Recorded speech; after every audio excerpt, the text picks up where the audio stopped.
Well, hey there, Mama, and welcome back to the Moms Overcoming Overwhelm podcast, episode 95. I'm Emily McDermott, and I'm here beside you on this journey as we work together to declutter your home, head, and heart. Can you believe we're at the end of January already? We just got back from Disney World a couple of days ago, and I just couldn't believe that the month is almost gone. Maybe you had some resolutions to start decluttering, and you've kind of fallen off track. And that is totally normal, but we are all about small, consistent efforts here. That is why I'm really excited to bring you today's episode about the 3 questions you can ask yourself to supercharge your decluttering efforts. I think this will be a super helpful, super tactical episode for you. And with that in mind, what do you say? Grab that notebook and pen and let's dive into today's episode. Hey there, Mama. Are you tired of all the stuff crowding your home, calendar, and mind? Do you wish you could say goodbye to the endless to-do list running around in your head? Want to declutter but don't know where to start? You're in the right place. Welcome to Moms Overcoming Overwhelm, where you will find proven and practical solutions to declutter your home, head, and heart. Hi, I'm Emily, a wife, boy mom, and simplicity seeker. I struggled to get pregnant and felt overwhelmed until I discovered decluttering could create the physical and emotional space I needed to become a mom. Now, 2 kids later, I've transformed my life and motherhood by developing simple systems around decluttering, capsule wardrobes, kid stuff, cleaning and tidying, meal planning, time management, and more, and I can't wait to share them with you. If you're ready to reclaim the time and energy you crave, be present with your kids, and finally enjoy the life and motherhood you so deserve, let's kick overwhelm to the curb, shall we? Grab your lukewarm coffee, your notebook and pen, and clear off some counter space. Let's do this.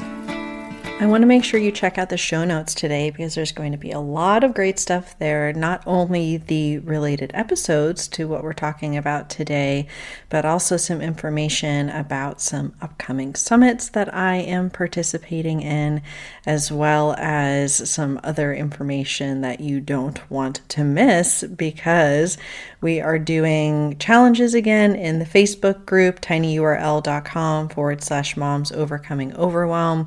We're doing actually a reset challenge this week, and then we'll go back to some of our more regular decluttering challenges in the future. It really is the best way to get accountability for your decluttering journey. And the other thing that I want to remind you of is the coaching that I offer. And I have heard from a lot of you who have written reviews lately, which we're going to get into the winner of the 100K giveaway here in just a minute. But you have really told me how the podcast episodes have helped you, how you've been able to take what we talk about here and turn it into action. And that is what I want the most. I want to be able to help moms declutter their homes, heads, and hearts. That's why I'm here.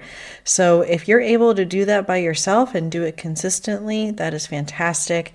If you need additional support, come into the Facebook group. But if you need hand-holding, an exact plan, what do I do today? What do I do tomorrow? What do I do the next day? A 1-hour coaching session with me can really put you on the right track. And I am going to be having some episodes coming up here shortly about how it has helped some of the ladies that were in the Facebook group and got coaching, and how it really, talking about Supercharge, really supercharged their efforts. So definitely check out the show notes today with all of those important links. All right, let's jump into these 3 questions, and they kind of build on each other. So the first question that we have is, what is the natural boundary or container that I can use for this category of items? So we talk a lot here about the container concept, which is way back in episode 6, but it is from Dana K. White, and it is an artificial boundary around a category of things. So a natural container or boundary might be a drawer, it might be a bookshelf. I was just thinking as I got ready this morning, I have a little basket with my toiletries that I can take out from under my vanity. That's like a natural container. And also we can have sub-containers or sub-organized sections of a container. For example, my dresser drawer, I'm not very fancy. I take Amazon boxes or shoe boxes to make them fit the drawer, and then I might have my socks in one section and my underwear in another section, my bras in another section, but I'm able to use the container concept for those subcategories of things within that boundary. And so we don't need to run to the container store and get all the bins and all the things. We can use what we have, and we want to get comfortable with that natural boundary. So we're going to be playing the game that I love talking about, right? Love, like, maybe, no, where we pick that boundary and we start with the things that we love and we use, then we move to the things that we like. And when we start getting to those maybes, that might be, we decide, okay, I'm just going to declutter it. Or you use the out of sight, out of mind bin to put it away and delay that decision temporarily, see whether you actually need it, and then decide whether you can let it go. And obviously for the no's, that would be decluttering right away or throwing away. So that is kind of the first question that is going to be our baseline for decluttering. And I just want to give an example of a bookshelf because I feel like it's a really great visual example. But let's say instead of one bookshelf, you had like 5 bookshelves, okay? So you're filling it with what you're using and what you're loving. And the point is that books aren't all over the place. They're not on the floor. They're not on the kitchen table. They're not in your, kids' rooms. They're not all over the place. You have one designated spot for those books, but perhaps in this case, you love books so much that you have 5 full bookshelves. That is kind of like the first go round using that natural boundary or container concept. And then we're going to move on to question number 2, which is kind of the second step. And this I feel like is really important and is sometimes missed when we're doing decluttering, which is, does the container reflect the value that I place on this item? Here's what I mean by this. Let's go back to the bookshelf example. Okay, you have all the books on the bookshelves. That's great. And you have 5 bookshelves.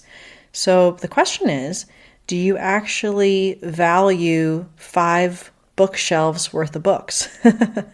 Do you want to be cleaning them? Do you want to be dealing with them all the time? Do you want to be trying to find books within 5 bookshelves? Do you use them all? Perhaps the answer is yes, and so you can keep that amount. But if not, you can consider changing that boundary based upon what actually matters to you. Here's another example. Let's say your kids have 30 pairs of pants in their drawers. Do they actually wear them all? Have you ever done an audit of what they actually wear? I know, at least for my boys, there are certain pairs of pants that they don't really like because maybe they fall down a little bit or they're not super comfortable. And so one thing you can do, which is kind of a trick, is do what I like to call the to the left hack. I always think of the Beyonce song, right? To the left, to the left. And you have everything in the drawer and you just take the first thing on the left, move things over. The next day you wear the next thing on the left, move it over. And so you're seeing if there's anything that you skip. And if there's anything that you skip, again, we want to either use that out of sight, out of mind bin, or maybe just declutter it. Another thing to consider when you're looking at this question is asking yourself, okay, am I surrounded by things that are seasonal or kind of these just for when items, like a heavy winter coat when it's not really cold anymore? And can it be stored somewhere easily instead of taking up space in kind of your day-to-day living space? And that way you're able to have the things around you be what you're valuing and using right now. So the first question is using that natural boundary or container, and then asking the question number 2, does the container reflect the value I place on the item? Then we're going to go to kind of this third level, this third question, which is, does this container reflect my capacity to manage it? We talk a lot about capacity here, and when we're talking about managing our stuff, it's a combination of cleaning it, finding it, and our inventory, which I'm going to talk about here in a little bit, and just kind of knowing what our inventory is of those things. Think about the bins of clothes for your kids that they aren't wearing right now, or maybe they've grown out of clothes and you're keeping them in case you have another child. And so that is mental inventory. And so let's think of an example. I always have this issue, which is that I have a pantry in the basement that is kind of like our extra pantry food. And I don't do a thorough inventory before I go to Costco. I can't remember what I have, so then I end up getting duplicates. That is an example of me exceeding my capacity because I don't actually have a handle on like what I own. Another is if you're having a hard time finding things. Are you having a hard time finding a specific toy your kid is asking for? Library books, maybe there's a certain piece of jewelry you want to wear, but you can never find it. If you can't find what you need, then you're exceeding your capacity. Now think about this. You are out shopping and you're not sure whether you have something. And so you call your husband. Are you able to give him exact directions into where to go to look for that particular thing? Like, does it have a home? Does everything have a home? If not, if you're like, oh, I think it's in this drawer, but maybe it's over here, or it could be in that closet, or perhaps over there, you're probably exceeding your capacity. So we want to make sure that as we're deciding, not only does this container make sense, and does it make sense based upon my values, does it make sense based upon what I'm able to manage?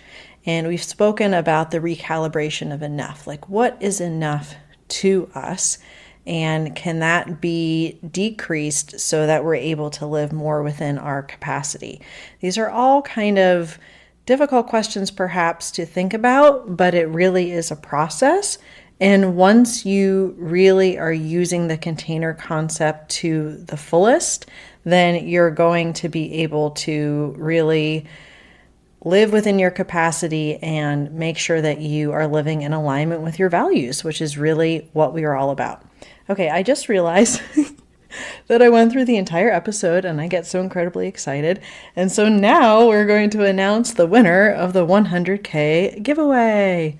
Yay! So first of all, thank you to everyone who reviewed the show, who did screenshots and sent me sharing with their friends or their family members. We went from no one entering to 2 people entering to then 15, and I'm very happy with that. So without further ado, the winner of the 100K giveaway after the spin of the Wheel of Names, shout out to wheelofnames.com, is Allison Rothwell. Woo! Yay, Allison! So Allison won a $100 Amazon gift card. Allison, I'll be reaching out to you shortly, and we will be having these giveaways periodically. I just really appreciate any review that you can leave, and also, I shouldn't say any review that you can leave. The positive 5-star ones are always nice, but also sharing it with your family and friends. It means so much, and even from this giveaway, I was able to kind of tick upwards in one area, helping to get my podcast out to more people. And I'm ranking in all these countries, and I'm just so thankful and so thankful for all of you listening. So before we go, let's review these 3 questions. Number 1, what is the natural boundary / container or subcontainer I can use for this category of items? Number 2, does this container reflect the value I place on this item? And number 3, does this container reflect my ability to manage this item? On Thursday, we're going to be talking to author and podcaster Barb Raveling all about the difference between living by desire and living by design, so we can be more intentional as moms and not go as frequently towards coping mechanisms such as social media scrolling, alcohol, emotional eating, and more. So I'm looking forward to seeing you back here on Thursday. Bye for now. If you like today's podcast, here's what you can do. Just take 30 seconds to leave me a review. I know you're a busy mama. You're overwhelmed, in fact, but 30 seconds of your day makes such an impact. I'll be blessed by your words. They'll definitely make my day. And who knows, you might be entered for this month's giveaway. In Apple Podcasts, scroll down to write a review. Thanks so much for your time. I'm so grateful for you.